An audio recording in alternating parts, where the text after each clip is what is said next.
Morning, everybody. I hope you guys are having a good day. I'm going to give you guys a second to come into the conversation. I hope you're doing well. I'm Dr. Boyce Watkins from Your Black World and the Black Business School. And I have some stuff I wanted to talk about real quick. I'm about to go on my run. Me and the Queen are about to go and do a long run today. We're going to run about 10 miles this morning, or at least I'm at least do five of those. She might have to do the last five on her own. I might have to drive alongside her in the car. But anyway, I hope everybody's doing well.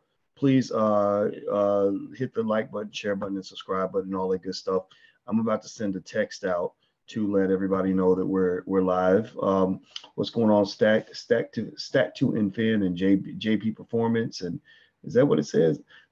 These Instagram names are so strange to me. It's hard for me to follow it. Hey, Nakia. Good morning, Nakia. Good to see you. Barry Ann and Tamisha. And let's see. Nakia says nothing like the love of a black woman. That is 100% true.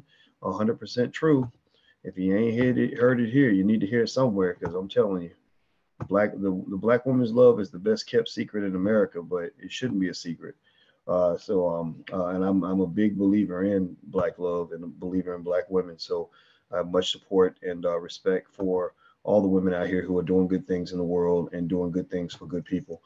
Okay, so let's hop into the conversation. I'm sending out the text message now to let people know when we're live. If you want to get on the text list, which is really important because sometimes YouTube does not notify you when we go live. If you want to get on the text list, please text the word Boyce to 31996. That's BOYCE. Text Boyce to 31996. Somebody please type that in so other people can see it. Here's what I wanted to kind of talk about real quick. I woke up this morning and I saw this really interesting headline. I was really curious about, the Michael Jackson stuff and how that's evolving from a financial standpoint and also just from a reputational standpoint. As you know, recently that the documentary Leaving Neverland came out. Okay, this actually the number is not 3996, it's 31996. So you can text the word Boyce to 31996, and that's how you can get on the text list. So Leaving Neverland was a documentary that was just made that was designed to I don't know what it is designed to do exactly. I mean, it seemed like it was, kind of like a smear job, and not to say, and the thing is, sometimes people need to be smeared, right? I'm not even going to say it's always bad to do a smear job, but I think you got to be cautious about a smear job because smear jobs tend to be very one-sided. They tend to not be really seeking the truth. They tend to be almost like kangaroo courts, where you convict somebody in the court of public opinion. And actually, it's interesting. R. Kelly, made that point about his documentary. He said, if you're, he alluded to. I'm probably putting words in his mouth here, but he alluded to the idea that if you wanted to get an accurate portrayal of R. Kelly or anybody else, you would not put up a documentary where every single person says nothing but negative things about that person. Like if you really wanted to get to the truth, to the heart of the matter, and understand, well, what kind of man is he? Okay, we have the whole conversation about the underage girls, but we also have the conversation about whether or not he's abusive. Is he a monster? Is he a terrible person? Well, let's randomly interview, 15 women who have interacted with him. Let's do that, right? Let's randomly interview. We're going to randomly interview 15 women who have had some sort of relationship with this man, and that will allow us to determine what kind of person he is. So what's going to happen then is if, think about this. Imagine if they wanted to understand your life and they interviewed, 5 or 10 random people. I don't know. Some of y'all haven't dated 15 people, but I'm sure R. Kelly has. If they were to interview, say, 4 or 5 people who have dated you randomly out of the blue, then they could probably get an accurate picture of what kind of person you are. If you're a monster, then it's going to be consistent. If you're not, then, you're going to get a mixed review. Now, on the other side, if they were to pick out 3 people who hate you the most, right? If they were to reject, this is what we used to talk about when we did statistical analysis. When I'm a researcher, I'm a scholar. That's what I did. I've written several academic research papers in peer-reviewed journals over the years as a scholar. So this is what we have to do. You could not pick data for your study in which you were grabbing the good shit and throwing out the bad. You couldn't do that. Like if you did that, if they knew, and Dr. Alicia, she's watching. She's a scientist in her field. Tell me this, babe. If you were doing a study and you had a sample of 50 and you said, I'm going to grab the stuff that supports my theory and throw out the stuff that does not support my theory, would you be considered to be a serious scholar? No, you would not. She's shaking her head. No, she's shy this morning, but she's shaking her head. She's saying no ability if you were simply grabbing the stuff that helps your case and throwing out the stuff that hurts your case. And so when you look at the R. Kelly documentary, look at a lot of these other documentaries, these things that are out here, it does not mean that there's not elements of truth there. It does not mean that it doesn't, that the documentary can't provide an accurate portrayal of a one-dimensional perspective on a person. But you got to be cautious about these documentaries because these documentaries are built with an agenda. There's an objective, right? So I'm not interested in supporting anybody's agenda if I don't know you. If I'm not really feeling where you're going with this, I'm not going to just support your agenda. I need to know the truth.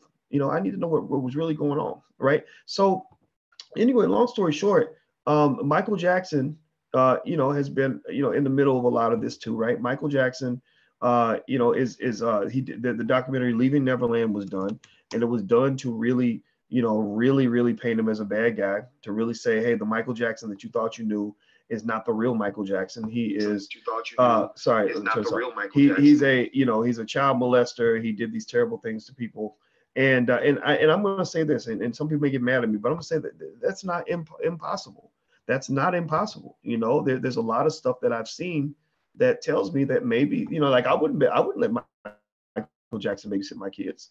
Some of y'all who are saying, oh, there's no way he did it, no way he did it. Okay. Well, if he was alive right now, tell me, swear under oath that you would let him babysit your kids unsupervised.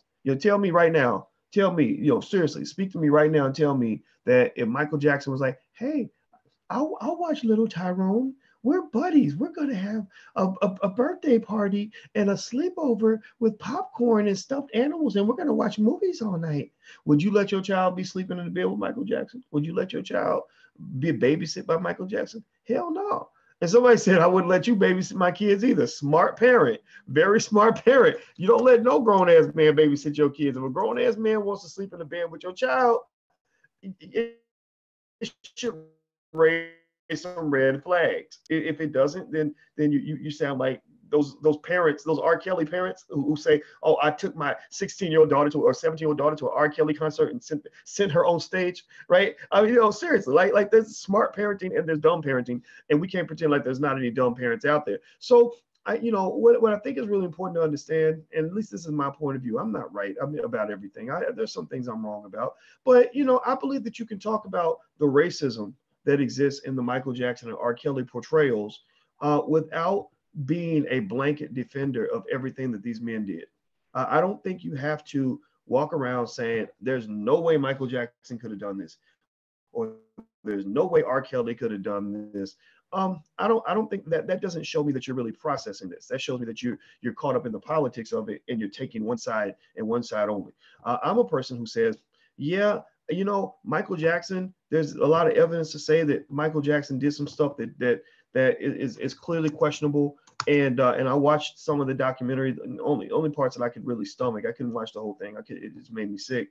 And I believe the young man who was reflecting on their relationship, like they dated each other. Like he almost talks like he loved Michael Jackson. Like he was like, gosh, I was really sad when Michael died. And I was really happy when he gave me the ring and he told me he loved me. I'm like, damn, I'm like, oh, do people do this? Are these the kind of relationships people have with children? Oof. But here's the other side. So I think there's credibility there, but the other side comes down to what I've also talked to you guys about. Does anybody know about the documentary? What's that documentary called? An Open Secret. An Open Secret. Anybody know about that documentary? Well, the documentary An Open Secret was done by Corey Feldman, who exposed extensive molestation, extensive rings of child molestation in Hollywood. Most of these people running these rings are people that are white men. These are white men. And he basically said that, in Hollywood, there's a whole lot of nasty stuff going on that involves children. And basically when I saw that, what that told me is that, you know, CBS, Oprah, Gail, these people that are claiming to be righteous, making these righteous stands, you know, to protect the victims by going after R. Kelly, Michael Jackson, and Bill Cosby, you're not being completely genuine. You're not being completely genuine. You're not being honest, because you're going after these black men, but you've not said not one word about these white guys. You've not said one word about the open secret. I mean, if you was really trying to protect victims, you would actually have Corey Feldman on your show and interview him first before you start interviewing somebody who allegedly got molested by a dead man. You know, Michael Jackson's a dead man. Michael Jackson can't molest nobody unless they got daycare centers in heaven that where you can go get kids in heaven, right? Maybe, I don't know, or in the afterlife. But Michael Jackson is a dead man. He ain't molesting nobody now. But there are men who are alive and well in Hollywood right now who are molesting children right now. And so the fact that you're pushing me to get emotional and to get irate over what Michael Jackson allegedly did or what R. Kelly supposedly did, but you have nothing to say about what your white buddies have been doing, that tells me right there what your hustle is, that you run a racial hustle. Doesn't mean that they're innocent. It just means that you are doing what has been done for 400 years, where you're quick to point out the crimes of the black man, but you're very slow and almost damn near mentally retarded when it comes to pointing out the crimes of the white man. When it comes to the crimes of the white man, you blind, deaf, and dumb. You're like, duh, I don't see nothing. I don't, duh. He's my hero, duh. No, but then when it comes to the black man, it's get that nigga. That nigga's bad. That nigga's guilty, right? You turn into Uncle Ruckus. And that's what I think people are irate about. When we did a poll on Your Black World. And basically what I found in the poll, I like to poll black people just to see what they're thinking. And we got a big enough sample size to get a sense of what the people on Your Black World were thinking. And what I got the sense of was that a lot of people believe R. Kelly's guilty. A substantial percentage believe Michael Jackson's guilty, but an overwhelming percentage believe that there's racism in both cases, that there's racism present in the way Michael and R. Kelly are being portrayed by the media, where you're taking the faces of black men and you're making the black men into the face of predatory behavior. Also, there's an overwhelming majority of people who pretty much said, black people who pretty much said, you know, I'm not going to stop listening to Michael Jackson music. You know, you can tell me what he did, and I'm going to watch and I'll be like, damn, wow, I can't believe Michael did that. But if a Michael Jackson song comes on, I'm not going to join you in some sort of, you know, fake righteous indignation that says, I'm not going to listen to his music. I support the victims, right? No, because Oprah, Gail, you know, whoever doing these documents, CBS, y'all ain't really supporting the victims. Because if you were supporting the victims, you'd have Corey Feldman on your show 2 or 3 times, because he got a long list of white child molesters he'd love to tell you all about, but y'all won't do it because you're scared. You're scared of white folks. I'm gonna move into another angle of this conversation. Do me a favor real quick. If you're on YouTube, please hit the thumbs up button. Please hit that thumbs up button. Hello, everybody on Instagram. The Instagram is The Real Boyce Watkins. So if you want to go and get offended, because I'm going to offend you, just so you know, if you follow me on the gram, you're going to get offended because I say shit every day that challenges you, that challenges your thinking. So if you like to be challenged, go follow me on Instagram at The Real Boyce Watkins. If you don't like being challenged, then don't follow me, because I'm probably going to make you mad, hurt your feelings, make you cuss me out at least once a week. Also, just in case you guys don't know, we're on iTunes now. My podcast is now on iTunes. So if you want to listen to me in your car while you're working out or whatever it is, just go to iTunes and search for the name Boyce Watkins, and you will find the Boyce Watkins podcast on iTunes. So we just, I just got confirmation that we got loaded on iTunes just recently. So go check us out on iTunes. All right. So, so somebody, okay, let's see here. Oprah has represented white feminists for decades.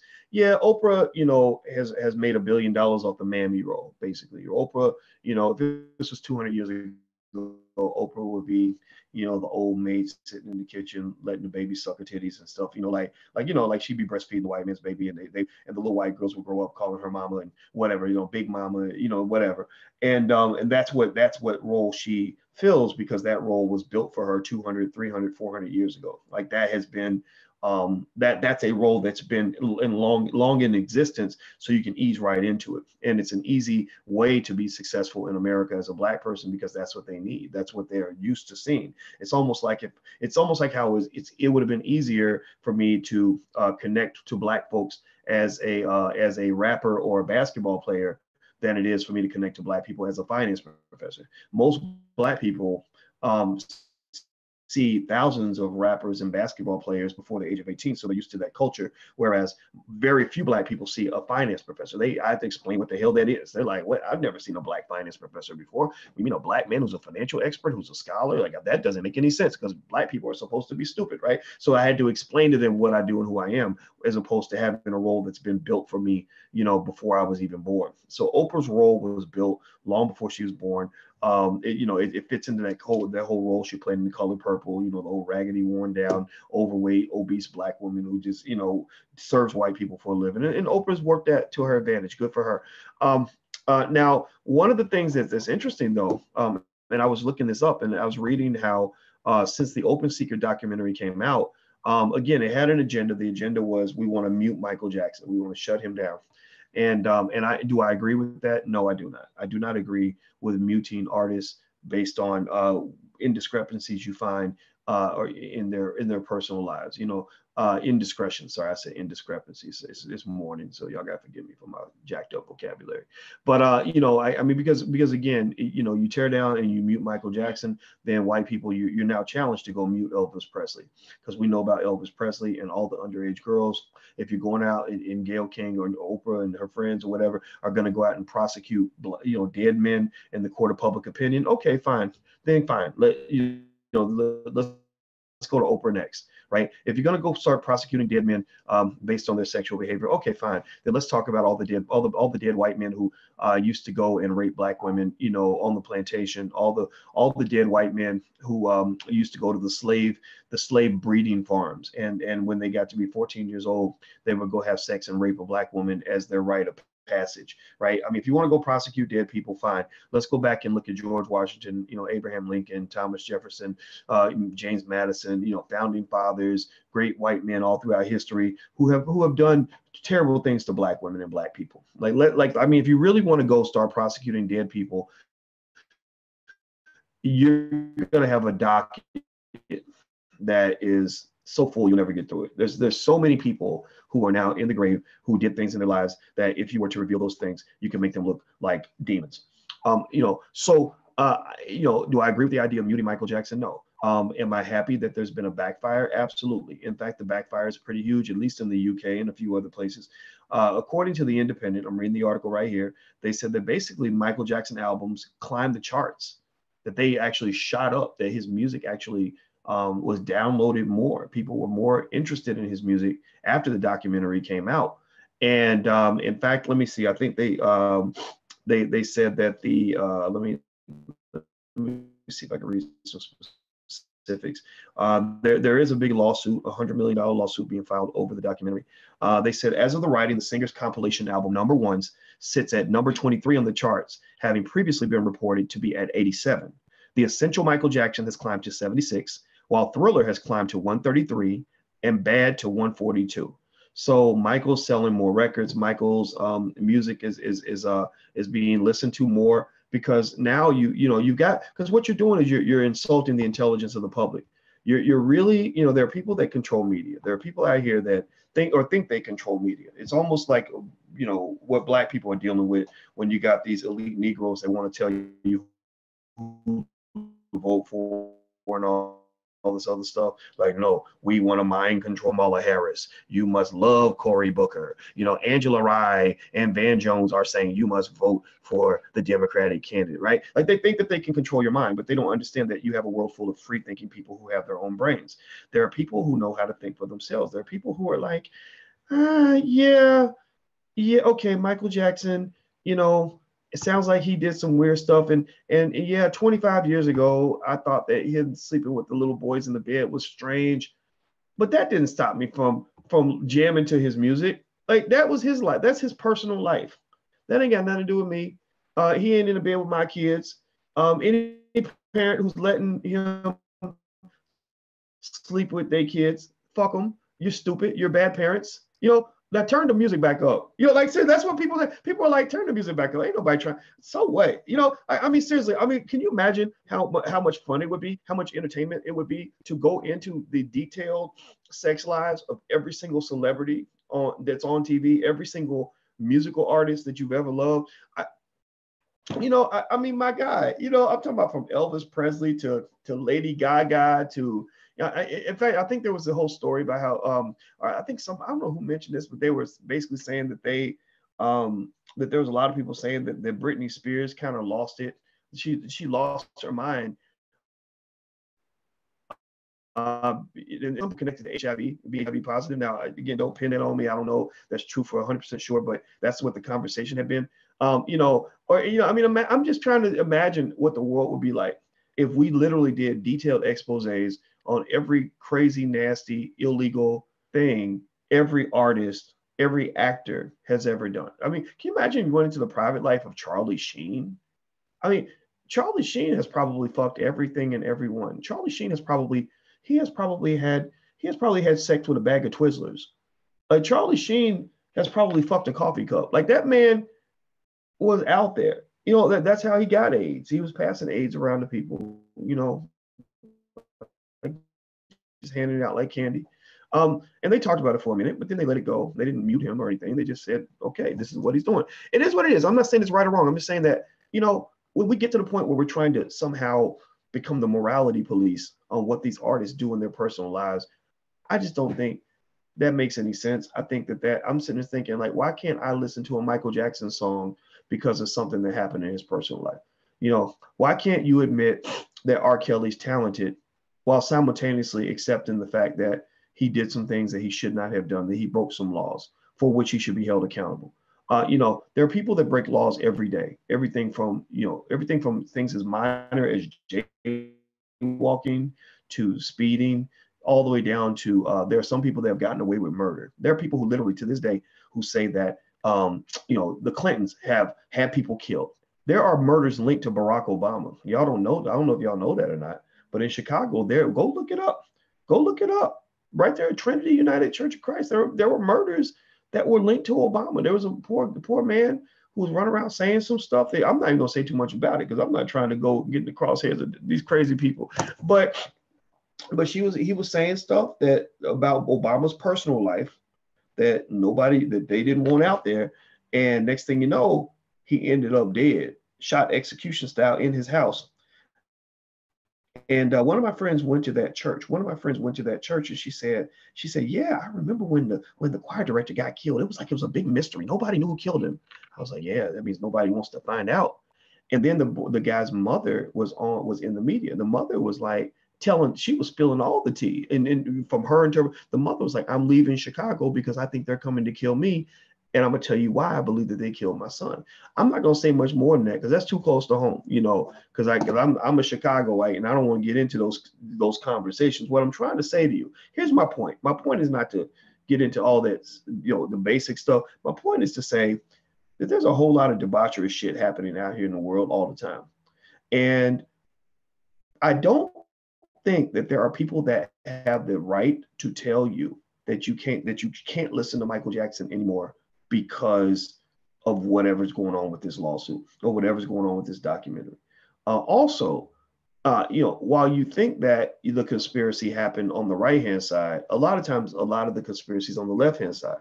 Like, you don't know how much, all these people that are doing the documentaries that are putting them on television, I bet you most of these people knew these things about Michael for a long time. It's like when Bill Cosby was getting it in and doing crazy things with women. There were people that knew about these things for 30 years. And it's a matter of saying, we're going to set you up and destroy you not because we think you're doing that shit too. We're going to destroy you because, we want to get access to your Beatles catalog, Michael Jackson. We want to get your Beatles catalog, so we're going to smear you so that you run out of money and your estate needs money, so y'all going to sell the catalog. Or we're going to get you Bill Cosby because you've been talking about things that we don't like you talking about, or the whole conversation about buying NBC. Like, I'm not saying that that's true or not true. I don't know if it's true or not about him wanting to buy NBC. All I know is it ain't out of the question. It's not out. None of this is out of the question, because a lot of times, a lot of these selective persecutions, not prosecutions, they are persecutions. This selective persecution. It's one of those things. It's almost like the Trump versus Michael Cohen situation. Here's Michael Cohen, a lying ass son of a bitch, a dirty scumbag who's committed all kinds of crimes, trying to convince you that Trump is a bigger scumbag, right? It's one scumbag snitching on another scumbag. So the scumbag who's doing the snitching is saying, I'm innocent. I didn't do anything. I'm a good person. But let me tell you about this son of a bitch. He's a liar. He's a dirtbag. He's this, he's that. And really, at the end of the day, you're really hearing from two scumbags. And you got to just take all the information and figure out what's true and what's not. And because some of it is true. Sometimes it's like I remember when there was a girl, when I was in high school, there was two white girls who were like best buddies, and they hung out together, did everything together all the time. They would use drugs together, they were hoeing together, they were going to parties together, like freaking frack, best buddies. A couple just crazy hoes. That's what they were, just crazy fun-loving hoes. And one day, one of the girls got mad at the other one, right? And she was not a very good friend, because that day she came in, she spent the whole morning telling the whole class, me included, I'm sitting there listening, I'm drinking my Pepsi, like, listen, like, what else did you, telling the whole class all this girl's business. Oh yeah, well, she sucked so-and-so's blah, blah, blah. And she did such. And then she did da. Oh, and let me tell you what else she did, right? And the thing is that I'm sitting there and I look back on that situation, I'm like, here's one dusty hoe, spilling the juice on another dusty hoe. And she don't even understand that you really, for intelligent people, you're making both of yourselves look stupid. Like right now, both of y'all look dumb. We're enjoying the conversation because you're serving our purpose. Our purpose is we want to know, like, we think it's interesting. Inquiring minds want to know, but inquiring minds want to know all about that whole, right? Like we really wanted to know like the stories, right? But really, it's like at the end of the day, this girl didn't realize how stupid she looked, and she didn't realize. And here's the crazy part: the next day they were friends again. The next day they wanted to be buddies and act like it never happened. But they don't know in your mouth and things come out. You can't take that back. And so when I think about this example, I think about, like, for example, the R. Kelly documentary. And I look at the whole picture, and I'm looking at R. Kelly over here. I'm like, wow, he did that. Whoa, he did that. Well, wait a minute. Are y'all sure he did that? Like, I need to talk to 20. Let me talk to 10, 15 of his ex-girlfriends. Because if 3 of them are talking, that means there's 30 of them that ain't said nothing, right? What about the other 30? Tell me about them. Like, maybe they had a good experience. Maybe they have the same experience and just aren't talking about it. But let me talk to them too, so I can get a clearer picture, right? And then I'm looking on the other side of the R. Kelly thing, and I'm looking at the people behind the documentary. I'm looking at Lifetime. I'm looking at and their agenda, their feminist agenda, right? Their feminist agenda is, Black men are filled with toxic masculinity. We're going to do a Willie Horton. Willie Horton was a famous Black man that they put on TV to scare white people to get George Bush elected. So they're doing a Willie Horton because every image on the screen is, music with this deep bass, like boom, boom, boom. And then they show the face of the scary Black man. He had the cigar in his mouth and he's like, looking like a criminal. I'm like, okay, that's a visual tactic to get white America scared of the Black man again. Okay, so that y'all playing the racism game, whatever.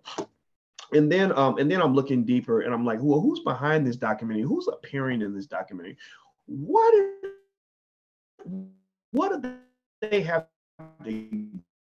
Saying that R. Kelly didn't do bad things to you. I'm not saying that he didn't, that you don't have a good legitimate reason to be mad at him. But I'm also looking at the whole picture. I'm like, well, what was it that led you to participate in this documentary? What led you to make this documentary? Dream Hampton was one of the main people behind this documentary. And I know stories about Dream Hampton. I've been hearing about Dream Hampton for many years. And I'm going to tell you, if you'd have asked me a year ago, Boyce, what do you think about Dream Hampton? I'd have said, I don't want to work with that lady. That lady sounds scary.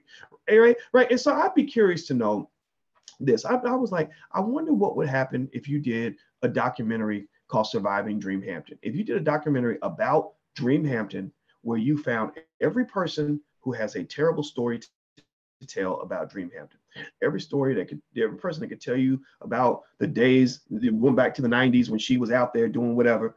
I wonder what that documentary would look like, and I wonder how she would feel, and I wonder if she would feel that she was being fairly represented. right? Because there have been people. I mean, I'm talking about people connected to that documentary who've not just been accused of unethical behavior, but also been accused of illegal behavior, been accused of actually doing things that could get them put in jail if you were to put that on national TV. And so, again, and I keep having to go back and say that this is not implying R. Kelly is innocent. I don't think most intelligent people have ever thought R. Kelly was a good person. I have to keep saying that because people keep labeling things and saying, oh, you're just defending R. Kelly. And those are just dumb people who just don't understand what a nuanced argument looks like. I'm not defending R. Kelly or defending Michael Jackson. What I'm really defending is the truth. And but really, I shouldn't have to defend the truth. The truth, there's a saying that says the truth is like a lion. You don't have to defend it. You just have to let it loose and it will defend itself. Right. So I'm not even really defending truth. I'm seeking truth. So and the thing about these documentaries is you're not able to seek truth out of this. And what you're really getting is you're getting an agenda. You're getting somebody who's saying, I want to take this person down and I want to take them down, as opposed to all the other people that are doing the same thing. Like politicians. Politicians do this to each other all the time. All these motherfuckers in politics, especially in Chicago politics is corrupt as hell, corrupt as fuck. And I'm not talking about super corrupt, hella corrupt. I don't even talk to the politicians because the corruption is so deep. All these politicians doing all this corrupt stuff, right? And then what will happen is out of the blue, one person will get indicted. And all the corrupt politicians who are all doing the same shit, who are all playing the same game, will all point at that one politician and say, he is corrupt. He is corrupt. Get him, y'all. He's corrupt. And you know that's a bunch of bullshit. That's a bunch of bullshit. All of y'all are corrupt. All of y'all were playing the same game. Y'all just got mad at him because he wouldn't play ball with you. He wouldn't give you what you wanted. He wouldn't give you the money you wanted or whatever it is you wanted, or you had an agenda and you decided to separate him from the pack, pull him out of the pack and act like he's the only one. So I think that that's what happened with Bill Cosby. I think that with Bill Cosby, he was doing a lot of things that a lot of people were doing. He wasn't the only one up in that Playboy mansion. Thousands of people have gone through the Playboy mansion. Many prominent men have been in Playboy. I think I could have sworn, I'm gonna go look this up. I could have sworn, and I'm not gonna put this on it, but I could have sworn I even saw a picture of Jesse Jackson in the Playboy mansion. Let me check. Like, again, not trying to diss Reverend Jackson, but seriously, there's a picture. I know there's a picture of him with Hugh Hefner, I'm sure, because unfortunately, Reverend Jackson would take pictures with pretty much all the prominent people. And Hugh Hefner saw himself as a little bit of a civil rights activist. So it's not inconceivable that, here we go. Here's an old school picture. If you're on drboycetv.com, you'll see this picture. Let me share the screen with y'all real quick. Now, it's a young Jesse Jackson. It's not an older Jesse Jackson. But yeah, so here's a picture of Jesse Jackson just having a little chat with Hugh Hefner. Now, and I could have sworn I also saw something with him visiting the Playboy Mansion, but I'm not going to say that or confirm that until it's actually because that was just an acceptable place to go. It was before you had, these conversations that, that men are not allowed to do certain things or that certain things are sexist. Back in the day, a lot of people went through the Playboy Mansion, right? And so, in the Playboy Mansion, you had a lot of things happening in that mansion that were illegal, unethical, that were bad. There was illegal drugs being used. There were underage girls in there all throughout the damn place. There was a whole lot of fucking, a whole lot of married men up in there doing all kinds of shit, and married women too. It wasn't just married men, right? And so, it's funny in a world where, where everybody was kind of doing a lot of these same things, that you are sorting out Bill Cosby and pretending like he was the only one. He wasn't the only one. And then also the Cosby conviction was a fraud, not because Cosby has lived an innocent life. Cosby has made decisions and he has to be held accountable for those decisions. Which I think the accountability should start with his wife. It should. I don't believe most of the accountability on Cosby should come from us, judging him. I think his wife is the one who should have the most to say about that. But either way, though, that conviction was wrong. That conviction was completely problematic for a number of reasons. Starting with the fact that there was no evidence. I mean, that right there is huge. I mean, evidence is supposed to matter, and so you can actually talk about the reality of Cosby and who he is and who he was without without just giving in and saying that the conviction was legitimate.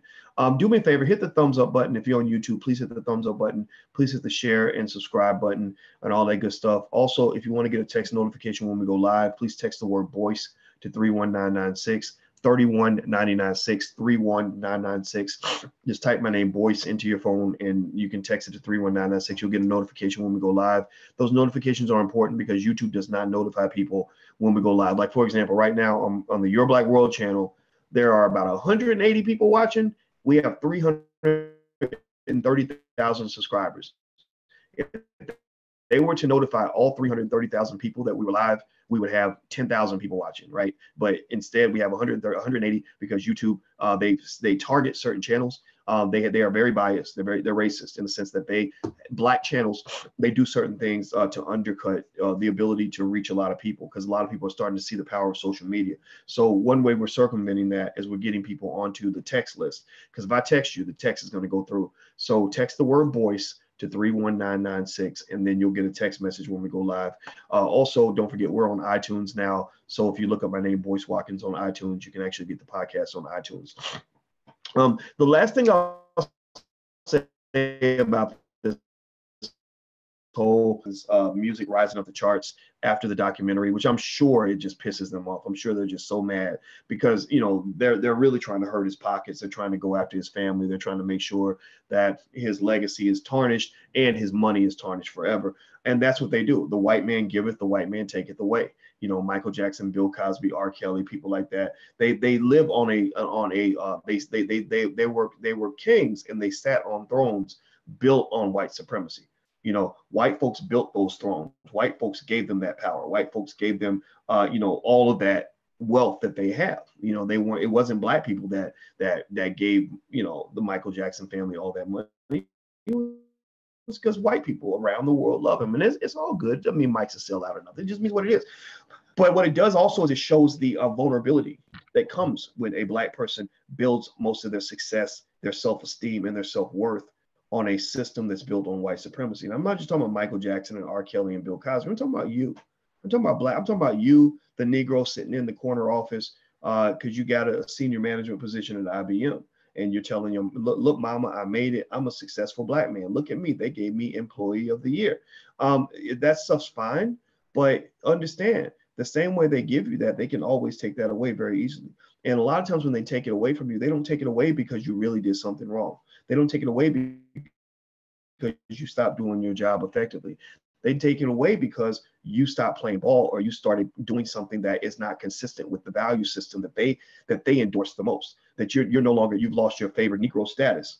You lost your good nigga sticker. You see, when they take away the good nigga sticker, talent does not matter. You know, hard work does not matter.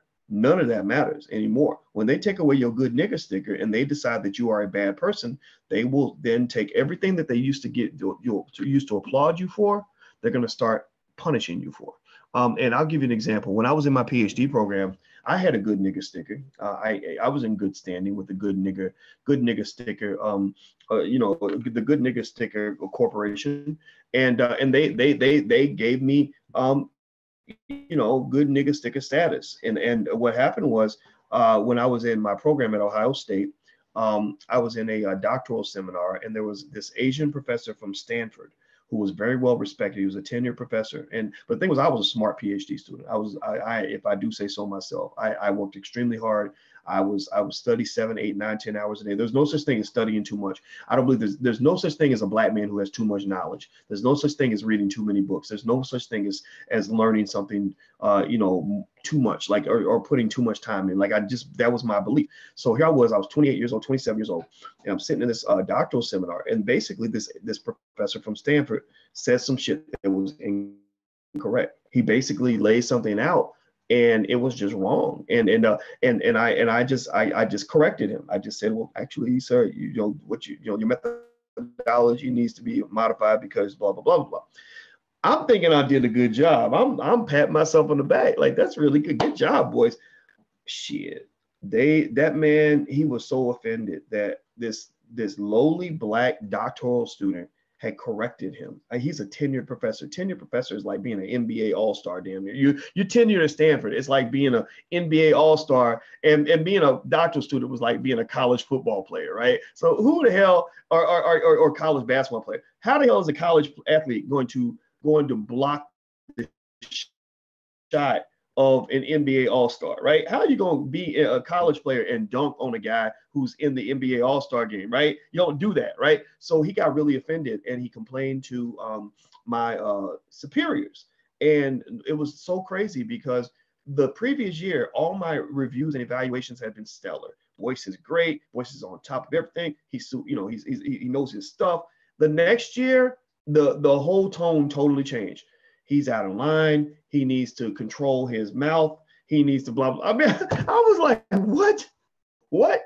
And I had a protest. I had a woman. I did a Colin Kaepernick on them motherfuckers. I swear to God, I told my dissertation, my department chairman, I said, y'all don't respect my opinion as a black man. And I said, if you don't respect what I have to say as a black man, then I'm going to protest. I'm not going to any more of these seminars that you have. You're telling us we have to go to these seminars every week. I'm not going to another one of these because y'all don't want to hear what I got to say. Everything I said was correct. Everything that he challenged me on, I confirmed it. I emailed a Nobel Prize winner because I was freaking out. Because again, the white man giveth, he taketh away. So everything I had worked hard for, I worked hard for my good nigga sticker. I thought I was going to be an elite scholar. Everything that they had promised me, they were taking it away because I got out of line. I didn't understand how racism and white supremacy works at that time. So I emailed this Nobel Prize winner at the University of Chicago. His name was Gary Becker. And I said, Professor Becker, I had this dispute with so-and-so at Stanford, and he thought he said this, and I said that, and I just want to know, am I crazy or am I correct? He said, you're absolutely correct. And that's when I started learning little things about life. Like, at the end of the day, being right doesn't really matter, right? Being correct is not as important as being powerful, right? Powerful people get to decide what it means to be right. Powerful people get to decide what the truth is going to be, right? And I didn't understand that because I thought that because I was right, because I was telling the truth, because I had a good heart and good intentions, that was going to work out for me. And that was just the lie that was told to me as a black man in a white supremacist system. As a black man in a white supremacist system, you're told that as long as you are a good person and you do the right thing and you're honest and you don't break the law, everything's going to work out for you. You're going to be fine. And then they throw these curveballs at your ass and you get hit in the head by the curveball because you're thinking the ball's going to come over the plate. You're like, whoa, shit, what was that? And that's what white supremacy does. And so then you find out basic shit about life.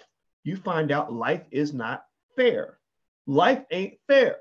And you find out also that life as a black man or black woman in the middle of a white supremacist system that's run by people who wanted your mama to abort you before you were even born, who see you as a menace, who see you as a threat, who see you as the face of predatory behavior, whatever they see you as, that these people are never going to treat you fairly. And if you understand that, then it doesn't surprise you as much when they start acting white. When one of the beliefs that keeps me safe and keeps me happy and keeps me mentally stable is a clear understanding that white people ain't never gonna stop being white. White people will never stop being white. White people, it doesn't mean that they're all bad. I don't think all white people are bad. It just means, like, I'm not one of these Negroes who thinks, well, because I got a job that the white boy with the MBA from Duke University is going to get. We apply to the same company and he gets the job and I don't, or he gets a raise and a promotion and I don't. He makes a higher salary than I do. You got Negroes that are like, this is an outrage. This is so shocking. It hurt my feelings. Like, what am I going to do? This is crazy. Black Lives Matter. Oh my God. How could you do this? And it makes me cry. I'm a black man, but I'm crying like a bitch. So you're never going to respect me because I'm crying like a bitch and I have no testicles attached to my body. right? That's what they do, right? That's what white supremacy trains you to do. It trains you to be a little bitch because you go up in their system, in their schools, in their economic process, and looking for validation from them. And then when they treat you like a nigga, you don't know what the hell happened to you. It hits you upside the head like a Mack truck, and you're like, this is not the America that was promised to me. Well, I stopped believing that promise a long time ago. I stopped believing that, you know, that white people were ever going to be fair with me. I just accepted the fact that they're going to have dirty little tricks and dirty little secrets that they're going to use to try to control and to harm me because I'm a black man and I've been a threat to them from the day that my ancestors arrived on the slave ship. I accept that. And when you have that and you understand that reality, then that's when you're ready for concepts like powernomics. Powernomics, books like that, for example, teach you that all that matters is having power. If you got power, then you win. If you ain't got no power, you're gonna lose. But white supremacy teaches you that if you march and sing "We Shall Overcome" and pray to white Jesus and send your children to white schools and ask white people politely, that they're going to treat you fairly. They're going to give you the same thing that you would get if you were white. And that's just not true. So the same thing is true when it comes to Michael Jackson, R. Kelly, and Bill Cosby, Tiger Woods, O.J. Simpson. I point out these individuals because these are all black people, black men in particular. It's not a coincidence that they're all men. That's the first thing. Not a coincidence that they're all men.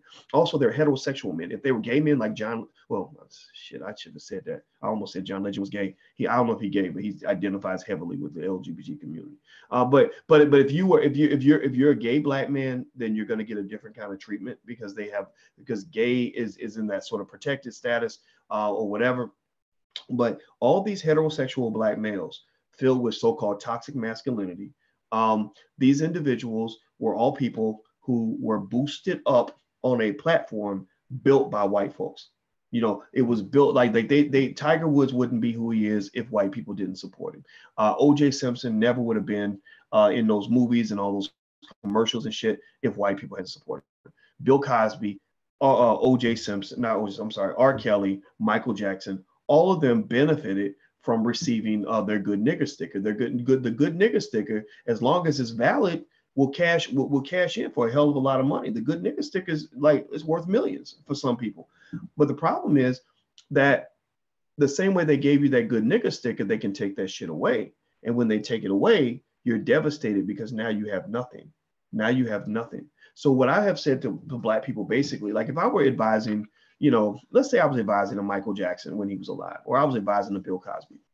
What I would probably say to a Bill Cosby, let's say you could go back 40 years and Bill Cosby said, hey, I really appreciate your opinion. I really want your advice.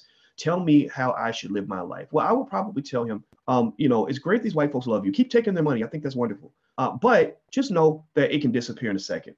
Just know that everything that you have, this so-called power you think you have, can disappear like that. If they decide they don't like you, if white folks turn on you, if they turn on you and decide they want to lynch you, you're done.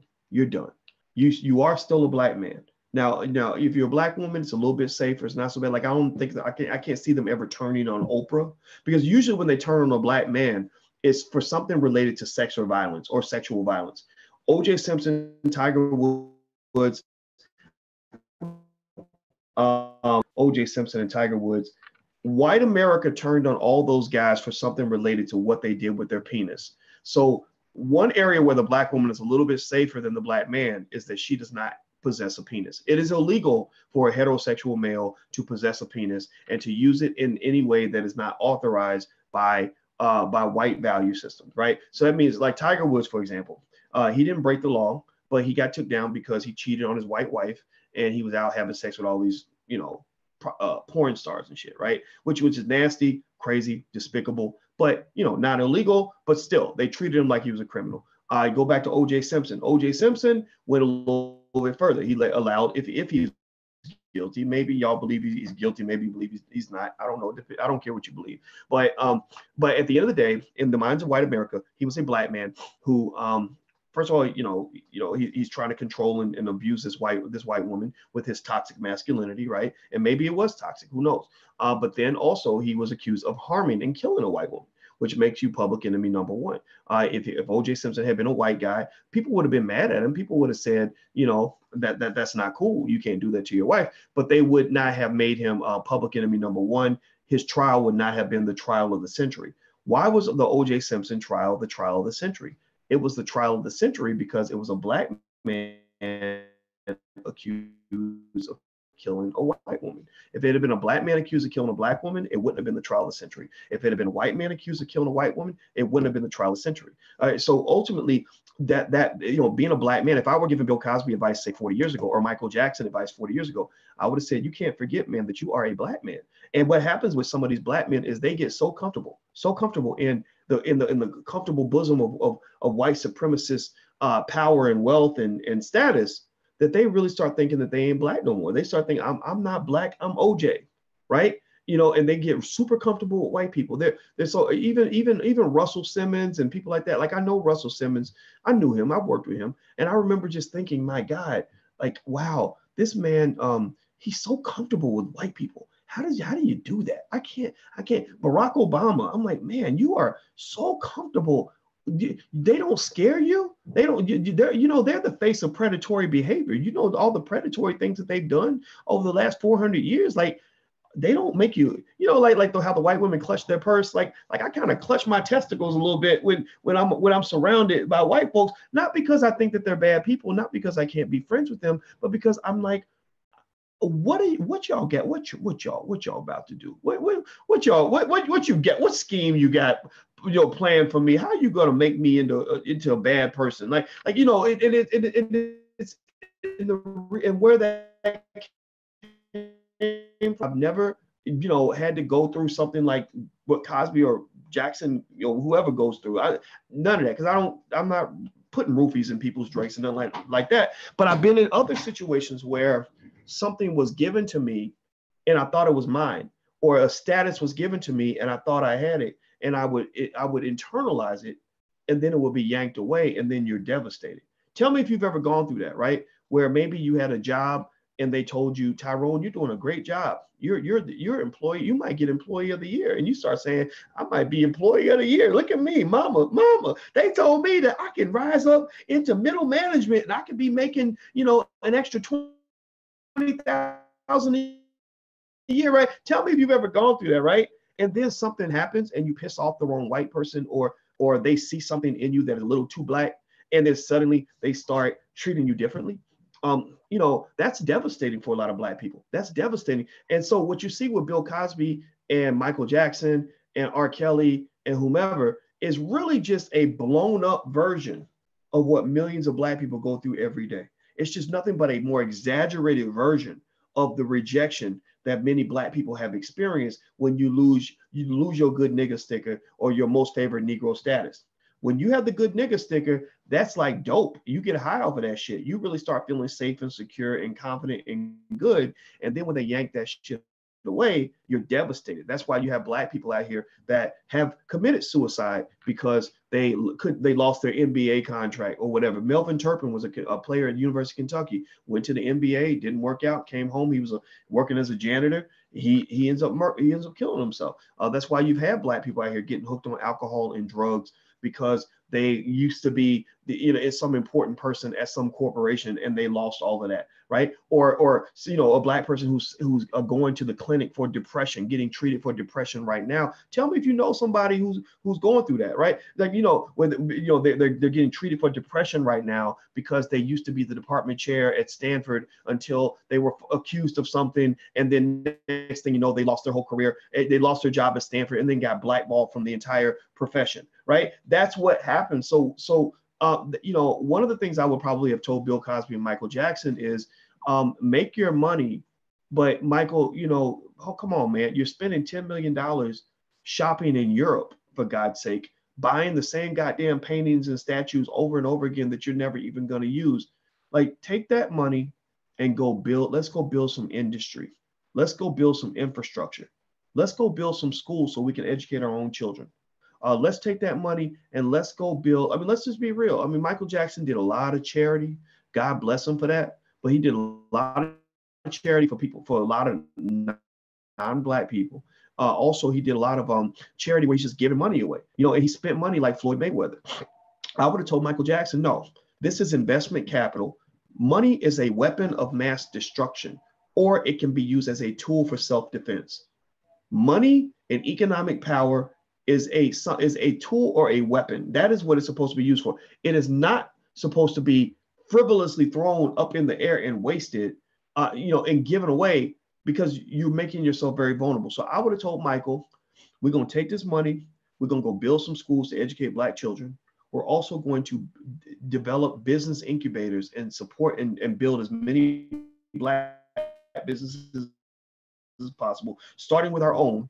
And we're going to find a way to own and control every single thing that we're connected to. We're going to own the distribution of the music, the catalogs, the publishing. We're going to do all, and we're going to employ lots of Black people. So we're going to do two things. We're going to help Black people on one hand, but we're also going to fortify and protect Black people on the other hand, so that there's some young Black kid that comes out of college and goes into the music industry and becomes a music industry executive, and they're not afraid of losing their whole career because they lost favored Negro status. Why? Well, because instead of working at Universal Records and sitting around a bunch of white folks who are going to judge her every move, she's working at Michael Jackson Records and being around Black people who think it's okay to be Black, who have a whole different political and ideological disposition, where they're going to hear her say something that might cause alarm if she's working with white folks, but they're going to applaud her and award her because she's working with Black folks. You see, let me explain. The reason I like talking to you guys, I don't want to ever go mainstream. I've had people approach me. I reach 1 million people a week. Like, don't you think that there's been people that want me to be more mainstream and want, well, Doc, if you did this and did that, you could be on television. I don't want to fucking be on TV because I'm going to get fired. Or, you can get you a radio show. I don't want a radio show, man. Why would I want to set myself up for disappointment? Why do I want to go out here and be making 10 million a year from white people and then have them get mad at me and take it all away because I said something that they consider to be inappropriate? Don't you understand this? So sometimes you got to understand the importance of security as a part of your long-term power plan. Like, we don't think about security. I started thinking about security and risk management back when I was 17 years old, and I had friends that would graduate from high school, and I would be like, let's go to college. Let's go, we should go to college. You want to have an education, don't you? And they'd be like, no, I'm gonna go work over at Ford because they paying $30, $28 an hour. And I was like, yeah, that's great, but what happens if Ford shuts down? What happens if they fire your Black ass? Your ass gonna be working at Dairy Queen, partner, because you ain't got nothing to fall back on. You ain't got no savings, no investment. You ain't got no education. Like, how are you going to really put everything that keeps you whole and keeps you sane and keeps you happy? Are you going to really put all of that on the back of Ford and hope that Ford never let you down?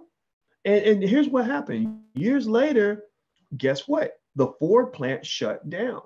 And all those people who were sitting over there making $28, $30, $35 an hour, who suddenly, who wasn't saving nothing, wasn't investing nothing, was buying new cars and Cadillacs and shit, were destitute, and they had nowhere to go.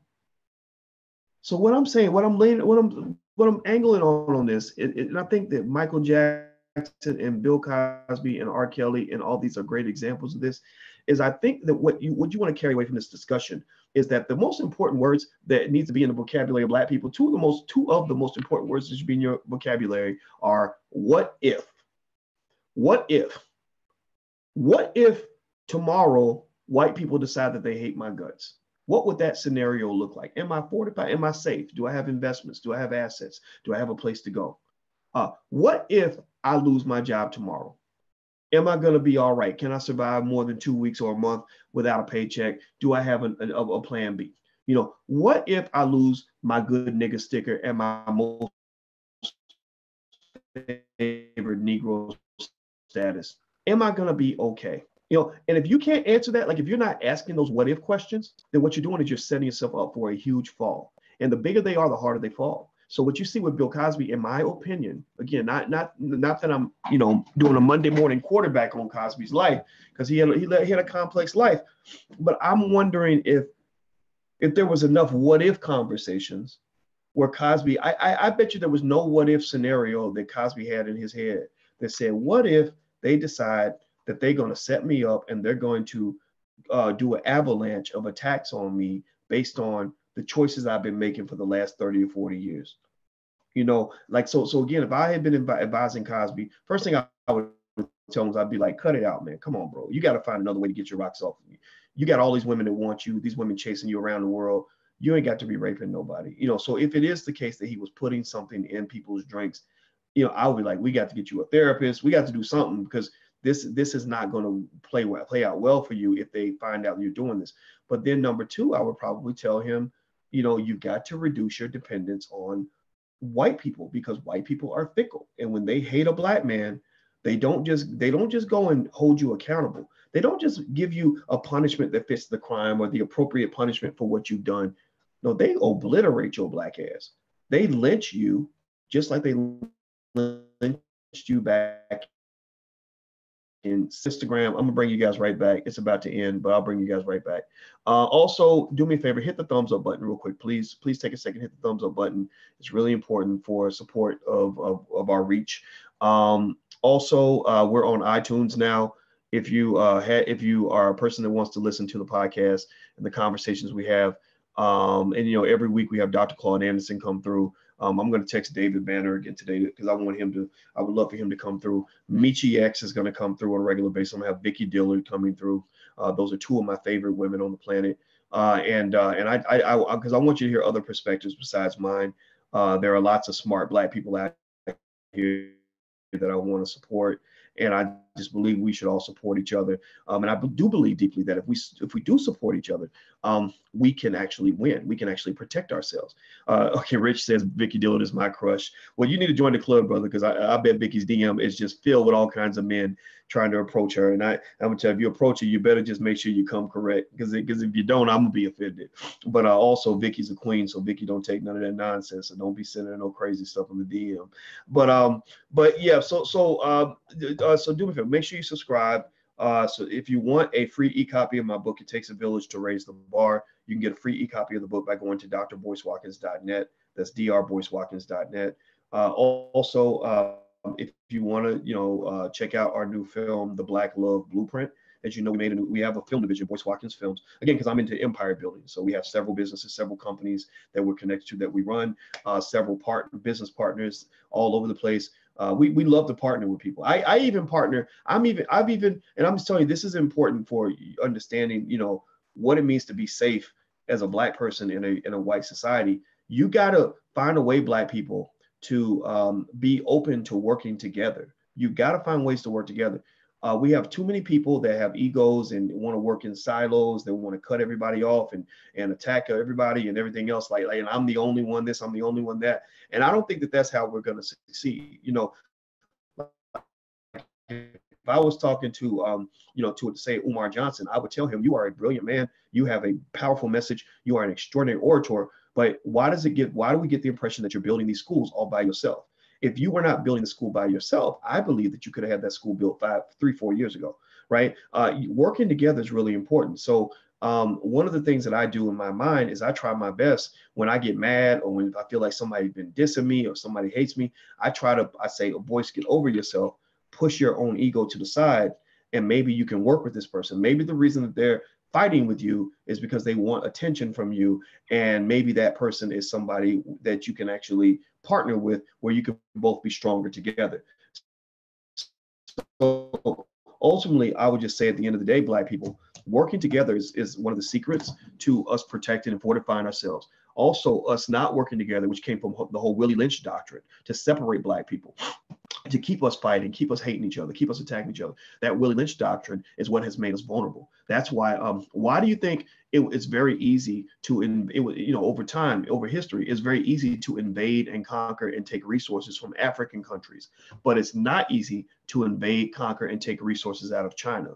Like, why is it easy to go to Africa and pick a country and go get all the oil, all the shit, all the timber, all the gold, whatever, whatever, but you can't do that in China. In China, they'll chop your ass down at the border. You get shut down at the fucking border. You tried to, Facebook tried to come and conquer China. They said, no, thank you. You'll get out. You get the fuck out. We got our own Facebook. Uber tried to come to China. They said, no, you get the fuck out. We China. In China, we have our own Uber. We have our, it's called Diddy Cha-Ching, right? Google. I went to China. I tried to look up shit on Google. I could, if I was on Chinese Wi-Fi in my hotel, I could not find Google on my phone. You go to Google, they like, Google no exists. There is no Google. Why? Because they got their own version of Google. You see, so why is it easy to go invade an African country and take all the resources, but you can't do that in China? Well, because China is a big landmass where they are unified. They're on the same page. Their whole culture is built around unity. Their whole culture is built on working together, even working together with people that you don't even like, right? You know, so they're one block, whereas Africa is chopped into 10,000 pieces. So the African American community, again, white supremacy plays a role in all this. We know all of that, right? We know the history. But in America, same thing. African Americans are chopped into 10,000 pieces. So it's easy to go and conquer the Black community. It's easy for the Democrats to go and steal Black votes and get Black people to vote for literally nothing. You're voting for poofs of air. Like you're voting for hope and change. Like you're literally voting for illusions, like, you know, fucking cartoon characters, like shit that's not going to have one iota of impact on your life. Well, because it's divide and conquer. They know how to chop you up into 1,000 pieces, get you fighting each other, you throwing stones and bricks at each other, and next thing you know, they've gotten what they wanted out of you. So unity has to be important. So I think amongst Black people who believe in building, I think Black people believing in you know, and being unified as a team. I think that's something that smart people will embrace. Des says, speaking of working together, Boyce plus Yvette Carnell working together can spark the revolution. You're 100% correct. And I want to make it 100% abundantly clear. Yvette, you know, and I were partners, very close friends. We worked very closely together for many years.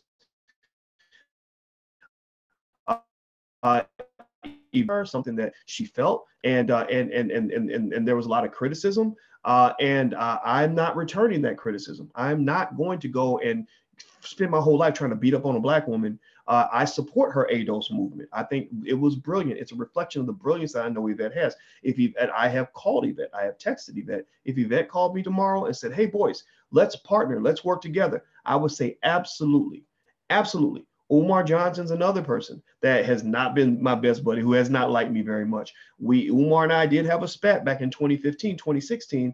But if Umar called me and said, hey, Boyce, for the good of the community, let's come together. Let's find a way to overcome our differences. Let's do something great together, I would say absolutely. So my point at the end of the day is that if you do see that division, you're not going to see that from me. You're just not going to see that from me, because I don't see any area in which I or the community benefit if I'm out here fighting with you know, with somebody, some person over here that has a YouTube channel or whatever. Right? There's no benefit. What benefit do you guys get if you hear me bitching about how I don't like somebody and how somebody did me wrong and he ain't crap and he's a jerk and she's a blah blah blah, and like that's stupid. That's stupid, right? So I encourage us to rise above that.